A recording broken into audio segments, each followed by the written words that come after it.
On today's episode, I'm going to share with you the invaluable lessons that some of my most difficult customers have taught me.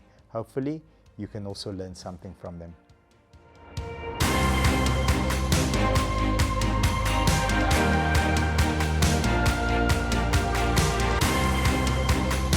So, I always like to start with a story, and I'm going to mention his name. He's one of the favorite customers that I've ever served. His name is Oupa. So this is about 12, 13 years ago. I'm just starting off my career as a salesperson, and this gentleman has an insurance company and falls in love with a 320 diesel BMW on our floor. Now, it's the most expensive car on the floor, and I really, really would love to sell this vehicle to him because it's going to give me some recognition in front of my colleagues, and I'm busy making a name for myself. And this specific vehicle costs like almost 3 times as much as the average price on our floor. So this is high profile customer. I'm really going out of my way, and I'm going to close this customer, and I'm going to make sure him and his family only buy from me. Now, this transaction goes on for about a week, and he's just batting me. He's unhappy about this, and then he's unhappy about that, and he's unhappy about the third thing and the fifth thing.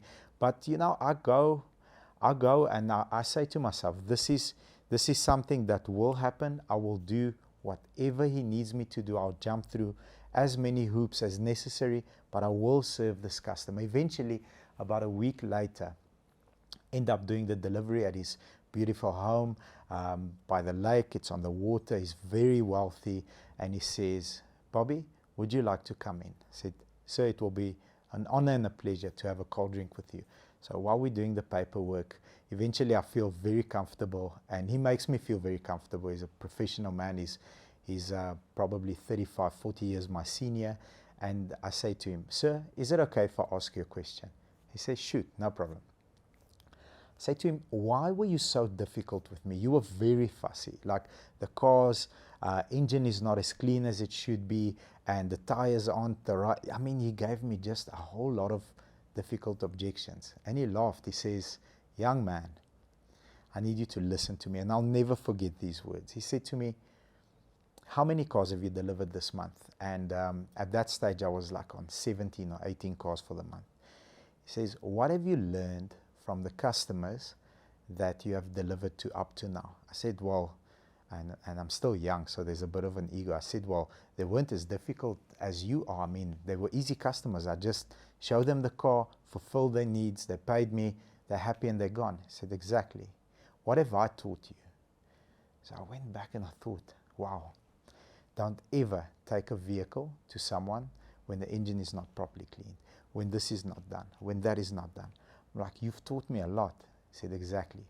Every day, on your knees at night, thanking the Lord for an opportunity to serve a difficult customer, because eventually, if you serve enough difficult customers, all the customers that come your way will become easy customers, because you know what to look out for, and you know how to prepare, and you know how to answer all the objections."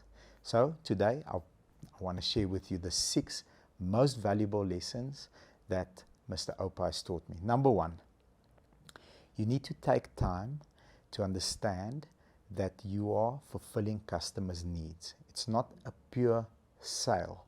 You need to fulfill the customer's needs. So whatever need you are solving for, whether it's extra seats or fuel consumption or insurance premium that needs to go, examine the needs and solve the needs.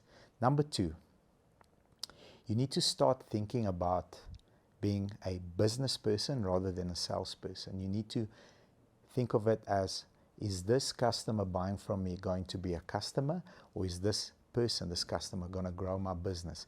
Am I going to have an opportunity to serve their family members, friends, and community if I do a good enough job?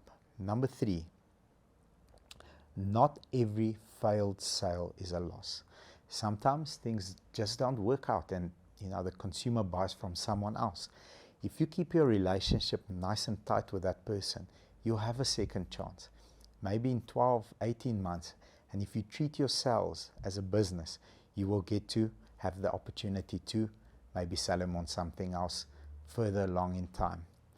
Never give up on unsold customers. If you treat it like the previous point, eventually he will either buy from you or send you a referral, maybe a friend or a family member. Make us see problems as opportunities. So now, at our company, you're not allowed to use the word problems. It's considered a swear word.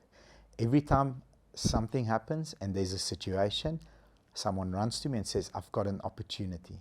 So if you see every problem as an opportunity, it gets you excited because you get to solve something that is perhaps unsolvable from someone else. So you get to stand out and shine. And the last point, and that's what Oupa taught me, never stop educating yourself in your craft.